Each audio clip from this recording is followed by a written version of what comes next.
Allah, la ilaha illallah, la ilaha illallah, la ilaha illallah, la ilaha illallah, Muhammadur Rasulullah. জবান খুলে পাঠ করুন সাল্লাল্লাহু আলাইহি ওয়াসাল্লাম। আলহামদুলিল্লাহ, আজকের এই ঐতিহাসিক তাফসীরুল কোরআন মাহফিলের শ্রদ্ধাভাজন ব্যক্তিত্ব জনাব সভাপতি, অত্র মসজিদের মসজিদ কর্তৃপক্ষ কমিটি, আজকের মাহফিলের প্রধান বক্তা জনাব আলহাজ হযরত মাওলানা মুফতি মাহফুজুর রহমান সাহেব দামাত বারাকাতুহু মাদ্দাদিলুল আলিয়া, বিশেষ অতিথিবৃন্দ, আমার সামনে উপস্থিত মুরব্বী বাবাজিরা, অন্তরঙ্গ তরুণ যুবকেরা, স্কুল কলেজ ইউনিভার্সিটির কলিজা টুকরা সন্তানেরা, পদ্মার অন্তরালে অবস্থানরতা শ্রবণরতা আমার পরম শ্রদ্ধা মায়েরা এবং আমার বুবুজানেরা, আমি আবারও সালাম দেই, আসসালামু আলাইকুম ওয়া রাহমাতুল্লাহি ওয়া বারাকাতুহু। মহান মালিকের দরবারে লাখো কোটি অজস্র কোটি শুকরিয়া যে আল্লাহ রাব্বুল ইজ্জত আমাকে আপনাকে দুনিয়াবি সমস্ত কাজকর্ম থেকে ফারেগ হয়ে তাফসীরুল কোরআন মাহফিলে অংশগ্রহণ করার তৌফিক ইনায়েত করেছেন। আমরা মহান মালিকের দরবারে কালিমাতুশ শুকর বা কৃতজ্ঞতা জ্ঞাপন করি, জবান খুলে বলি আলহামদুলিল্লাহ। আর জোরে বলুন আলহামদুলিল্লাহ। অসংখ্য দুরূদ সালাম বর্ষিত হোক বিশ্ব মানবতার মুক্তির দূত, বিশ্ব মানবতার মুক্তির দিশারি, বিশ্ব মানবতার মুক্তির কান্ডারি, বিশ্ব মানবতার মুক্তির একমাত্র পথ প্রদর্শক, সর্বকালের সর্বযুগের সর্বশ্রেষ্ঠ মহামানব মহান ব্যক্তিত্ব রসুল কিবরিয়া দু জাহানের বাদশাহ জনাবে মুহাম্মদ রাসূলুল্লাহ সাল্লাল্লাহু আলাইহি ওয়াসাল্লামের রওজা পাকের প্রতি একটু মহব্বতের সঙ্গে দুরূদ ও সালাম পাঠ করুন সাল্লাল্লাহু আলাইহি ওয়াসাল্লাম। সম্মানিত উপস্থিতি, আল্লাহ রাব্বুল আলামিন আমাকে আপনাকে মুসলমানের ঘরে জন্মদান করেছেন, কথা ঠিক কিনা? আমরা আল্লাহ পাকের দরবারে অ্যাপ্লিকেশন করি নাই, দরখাস্ত করি নাই, প্রেয়ার করি নাই, প্রার্থনা করি নাই, বিনা দরখাস্তে, বিনা প্রার্থনায়, বিনা অ্যাপ্লিকেশনে, বিনা চাওয়াই আল্লাহ তাআলা আমাকে আপনাকে বিশ্ব নবীর বিশ্ব উম্মত করে মুসলমানের ঘরে জন্মদান করেছেন। একটু জোরে বলা যাবে কি সুবহানাল্লাহ? আরো জোরে বলুন সুবহানাল্লাহ। আল্লাহ রাব্বুল আলামিন আমাকে আপনাকে মুসলমানের ঘরে জন্মদান করেছেন। আল্লাহ পাক আমাকে আপনাকে মুসলমান হিসাবে কবুল আর মঞ্জুর করেছেন। একটু জোরে বলুন সুবহানাল্লাহ, কথা ঠিক কিনা? আল্লাহ রাব্বুল আলামিন মুসলমানের প্রথম এবং প্রধান পরিচয় হলো নামাজ দিয়া। একটু জোরে বলুন সুবহানাল্লাহ। জমির পরিচয় যেমনি করে দলিল দিয়া, ডকুমেন্টস যদি না থাকে, দলিল যদি না থাকে, প্রমাণ যদি না থাকে, তাহলে পরে যেমনি করে জমি আমি আপনি দাবি করতে পারি না, ঠিক তেমনি ভাবে মুসলমানের প্রথম এবং প্রধান পরিচয় হলো নামাজ দিয়া। একটু জোরে বলা যাবে কি সুবহানাল্লাহ? আল্লাহ রাব্বুল আলামিন মহাগ্রন্থ আল কোরআনুল কারীমের মধ্যে সুস্পষ্ট ভাষায় বিশ্ববাসীর উদ্দেশ্যে বলেছেন, ইন্নাস সালাতা তানহা আনিল ফাহশাই ওয়াল মুনকার।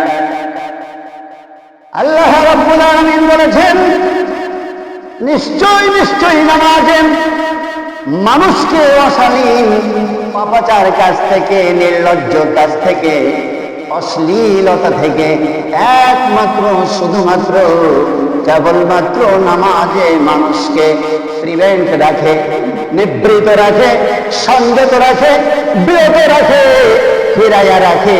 একটু জোরে বলা যাবে কি সুবহানাল্লাহ? আমার বন্ধুরা, আমার ভাইজানেরা, নামাজে একমাত্র মানুষকে অশ্লীলতা থেকে, পাপাচার কাজ থেকে, গর্হিত কাজ থেকে, নির্লজ্জ কাজ থেকে সংযত রাখতে পারে, বিরত রাখতে পারে। হযরতে সাহাবায়ে কেরাম আজমাইন রহমগণ যখন তাদের উপরে নামাজ ফরজ হয়েছে, নবীজি যখন বলেছেন আল্লাহ পাকের পক্ষ থেকে নামাজ আসছে, তোমরা আল্লাহ পাকের হুকুম তামিল করো।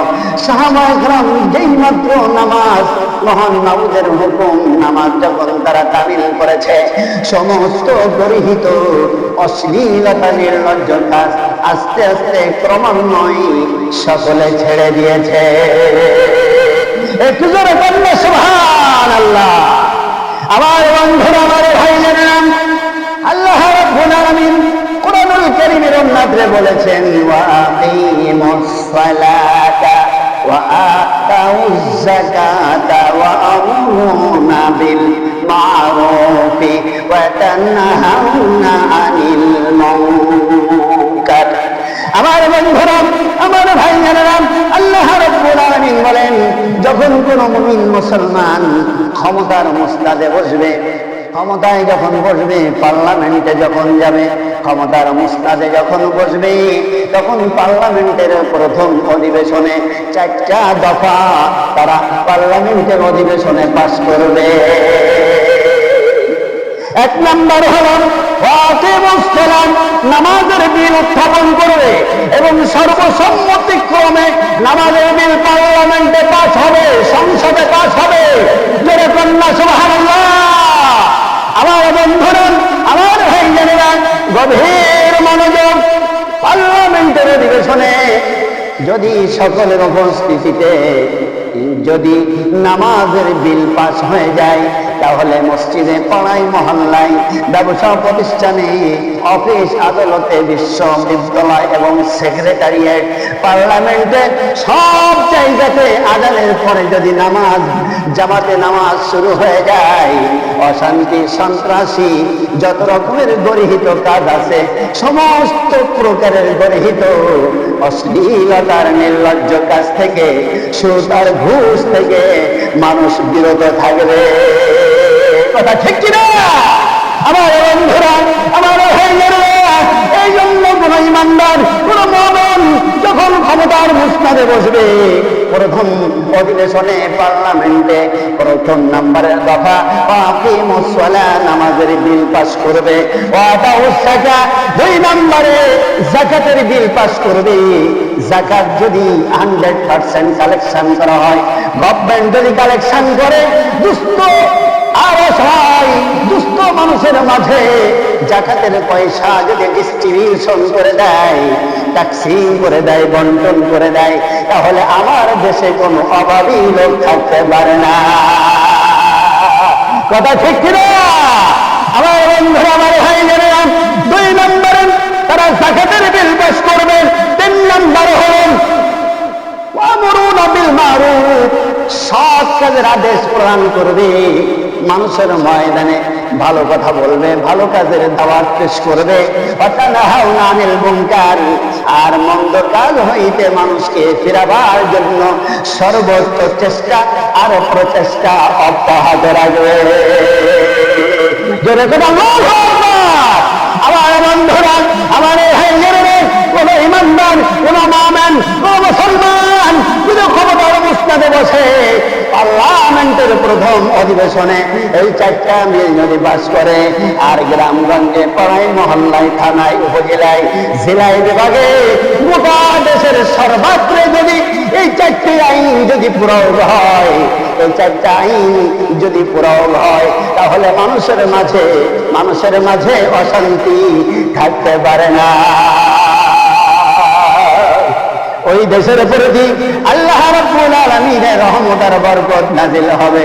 আমার বন্ধুরা, আমার ভাইয়েরা, কোরআনের অনুশাসন পার্লামেন্টে চালু হোক, পার্লামেন্ট থেকে গোটা দেশে কোরআনের অনুশাসন চালু হোক, প্রয়োগ হোক, এটা আপনারা চান কিনা? কারা কারা চান? দুহাত তুলে আল্লাহকে দেখাবেন। আল্লাহু আকবার। আল্লাহ কোরআনের অনুশাসন এদেশে যেন কোরআনের অনুশাসন পার্লামেন্টে চালু হয়, গোটা বাংলাদেশে কোরআনের শাসন যেন প্রতিষ্ঠিত হয়। কোরআনের শাসন যদি প্রতিষ্ঠিত হয়, অবন্ধু ভাইজান, দরদি যুবক, গভীর মনোযোগ, কোরআনের শাসন যদি প্রতিষ্ঠিত হয়, কোরআনের সংবিধান বলছে যদি চুরি করে সাক্ষ্য প্রমাণে যদি প্রমাণিত হয়, আসারিকু আসারিকাতু ফাকতাউ আইদিয়াহুমা, চুরিকারী যদি সাক্ষ্য প্রমাণে প্রমাণিত হয়, তাহলে দুই হাতের কবজি কেটে দাও।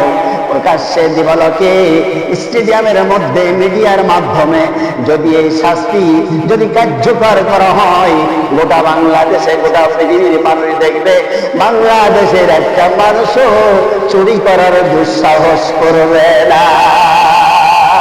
কথা ঠিক কিনা বলেন? কাজে আপনারা খেদমতে আমি সব শেষে আমি রিকোয়েস্ট করবো, অনুরোধ করবো, দাবি করে বলবো, আমার ভাইজান ও আমার বাবাজি, অন্তরঙ্গ তরুণ যুবক, আমরা যদি শুধুমাত্র সকাল সন্ধ্যা মসজিদে বসে, বাড়িতে বসে নামাজ পড়ি আর জিকির আজকার করি, মসজিদের বাহিরে আর মহল্লার মধ্যে কেউ বা মদ খায়, কেউ গাঁজা খায়, কেউ বা ট্যাবলেট, কেউ বা হিরোইন, কেউ বা পেন্সিডিল, এরকম ভাবে অশ্লীলতার মধ্যেই গোটা যুব সমাজ নিমজ্জিত হয়ে গেছে, সমাজটা নষ্ট হয়ে গেছে। সুতরাং রাষ্ট্রীয় যন্ত্র যদি হাতে না থাকে, এই গর্হিত কাজগুলা এমনি করে বন্ধ করা যাবে না। সুতরাং সমাজে, দেশে অশ্লীলতা এবং গর্হিত কাজকে বন্ধ করবার জন্য রাষ্ট্রীয় ক্ষমতার প্রয়োজন। কথা ঠিক কিনা?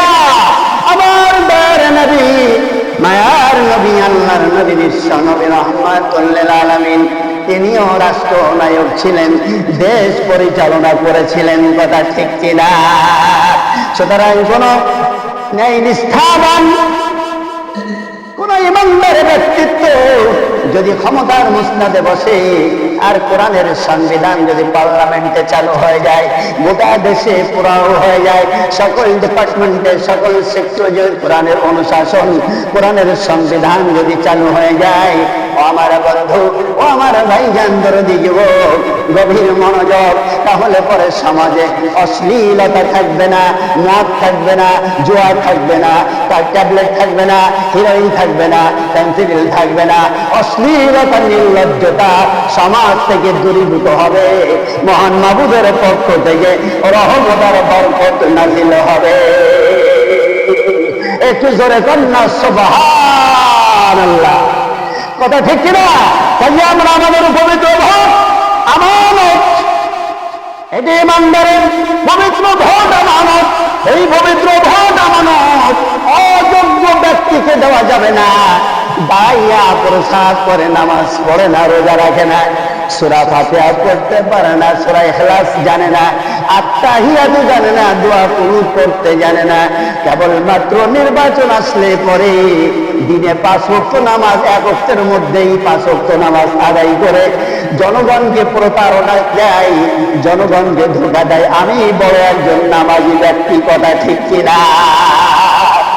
সুতরাং এই ধরনের প্রতারণ যারা আমাদের সমাধান দাঁড়ায় প্রসাদ করে, ঢেরগুলো ব্যবহার করে না, লেখাপড়া জানে না, কোরআন হাদিসের জ্ঞান নাই, এই সমস্ত অযোগ্য প্রার্থীদেরকে আমরা বর্জন করব, বর্জন করব, বর্জন করব। কথা ঠিক কিনা?